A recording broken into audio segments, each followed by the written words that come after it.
Right, let's do it. Let's go. It was a constant sense of walking on eggshells. And she said to me, "Why didn't you stand up for me?" And I said, "But you don't even stand up for us." And he put his hands around my neck. I just remember thinking like, what happened? What just happened? If he can do that to me whilst I'm pregnant, what's to stop him killing me?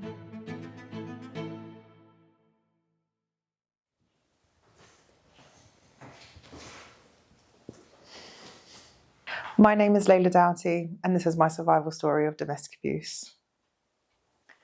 I would say I was pretty young when I started noticing that things in my home weren't normal. It was a constant sense of fear, a sense of walking on eggshells from my mum all the way down to me and to my younger siblings. And so it wasn't so much about the actual acts of abuse, but more so the way that we felt terrorized that I remember as a kid. And who was that person? That person was my father. The way he would treat my mum, it would be very much talking down to her, invalidating her. It would be, you can't go here, you can't talk to this person, all the way down to what books my mum could and couldn't read, what shows she could and couldn't watch. So much was controlled within our household, and that had a huge impact on the way my mum was able to then parent us as kids. She spent a lot of her time in survival mode, and I spent a lot of my time absorbing all of those emotions from her. I remember one specific incident when we were sitting down to have dinner and my mum was choking on her food, and my dad started shouting at her, like, "How dare you make all that noise at the dining table? How dare you?" And so my mum got up and she left the table, and me and my brothers just sat there knowing that there was nothing we could do.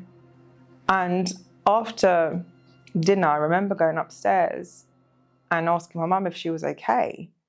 And she said to me, "Why didn't you stand up for me?" And I said, "But you don't even stand up for us. So how could I, as a child, stand up for you?" When I was about the age of 13, 14, I went to my friends for a sleepover on the rare occasion that I was actually allowed to socialise with my friends. And my friend lived with her father. And this home was just full of so much joy and happiness. And her and her siblings would have this amazing interaction, this like banter between themselves and their dad. And that's when I realized that actually, as a teenager, that what was happening in my home wasn't acceptable. It was like living with a dictator. That moment absolutely radicalized me. I started rebelling in so many different ways. Growing up, I swore that I would never be like my mum and end up with a man like my dad. When I first met my ex-partner, he was really funny, really witty, the life and soul of the party. He was charming. He was the complete opposite of my dad.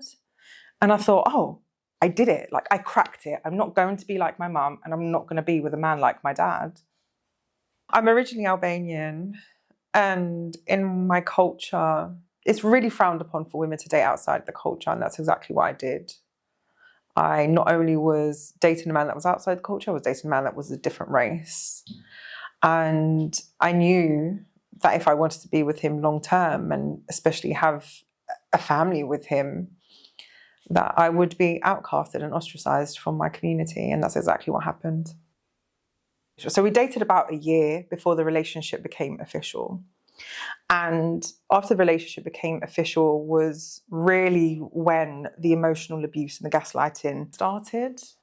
As a child, I really struggled with depression and anxiety. And what he would do was, on a regular basis, always blame everything on the fact that I was depressed or the fact that I had anxiety. If we had an argument, he'd be like, "Oh, look, the reason why we're doing this is because you're always so depressed.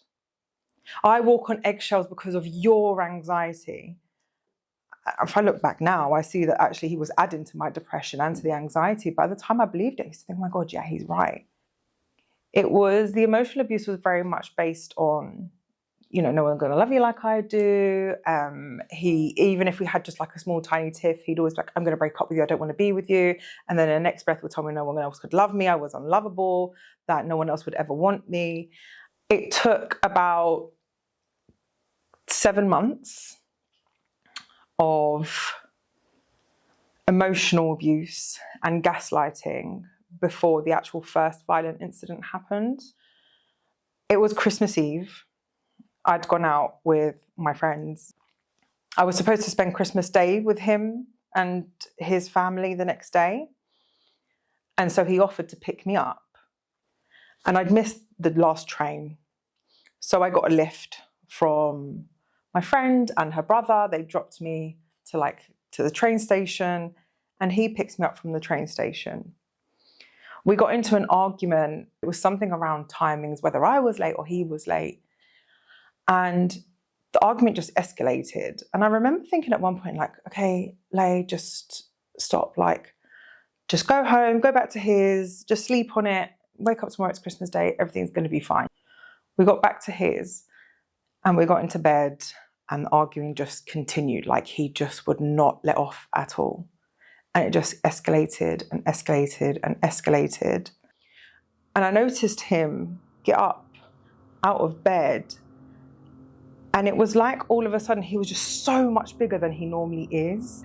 And he walked around to my side of the bed and he put his hands around my neck and his body on my chest and pushed me into the pillow. And I somehow managed to scramble my way out of it, begging him to stop.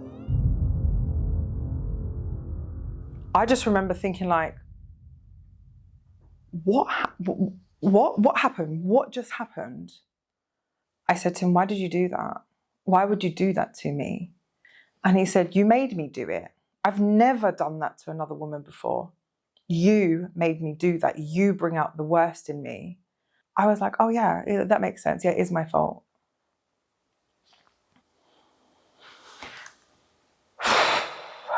After incidences, in particular that one, because it was the first time he'd been violent, I continued as if nothing had happened, he hadn't done anything. And that became my pattern. So every time after that he was violent, for me, it was just normal. There was only one time that the violence happened in public, and we'd gone out for a drink with a friend of mine and her partner at the time. And again, it was always off the back of an argument. He got up and walked out from the pub, and the bouncers were at the door, and there was railings, like security railings outside the pub. And I was chasing after him to stop him from running away from me. And I got outside and I got in front of him to try and reason with him, to try and calm him down. And he pushed me through the barriers. He ran away. The bouncers picked me up and they were like, are you okay? Do you want us to call the police? But to me, in my head, I just looked at them like they were crazy, because I thought, why would you ask me that? Like, that was clearly my fault. I deserved that. I definitely deserved for him to push me over the barriers. I was the main breadwinner in the relationship.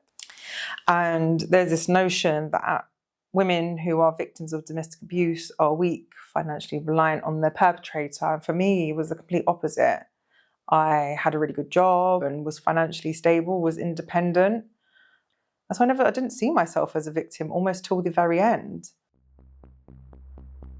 And so when I was 7 months pregnant, we got into an argument about something, and he pushed me with so much force into the wardrobe and then pushed me into the bed. I do remember being really distressed after that incident, because I thought, if he can do that to me whilst I'm pregnant with his child, what's to stop him being capable of killing me? It got to a standpoint where I thought I have to go to therapy. And it wasn't even within a few sessions, I'd say like 2-3 sessions, where I started to realise that it wasn't my fault and that actually what I was going through was domestic abuse. I just knew I had to get out. But I knew there's no way I could have done it on my own. Like, I just didn't feel emotionally strong enough. You have to understand that I thought without him I was nothing. Slowly, I started telling people around me, so people that I trusted, that when I was ready for that final moment, that they would be there. We started talking about going to couples counselling. I remember we did one session and the counsellor said, in order for you to work through this, we have to do the sessions apart, and actually I advise that you live apart too. And after that session, I remember getting in the car with him and I said to him, right, in order for this to work, you have to leave. And I never allowed him back in. The moment I gained all that strength was actually the last person I hadn't told was my brother. Because I knew that the minute I tell my brother what's happening, that there's no going back. And I remember calling him and I said, look, this is what's been happening. It's been happening the whole time. I said, I don't need you to do anything other than just support me right now. I don't need you to tell me how angry you are. I don't need you to make any threats to him. I don't need any of that. I just need you to hold me accountable, because it's going to be the hardest thing I ever have to do. And that was the moment I finally ended the relationship.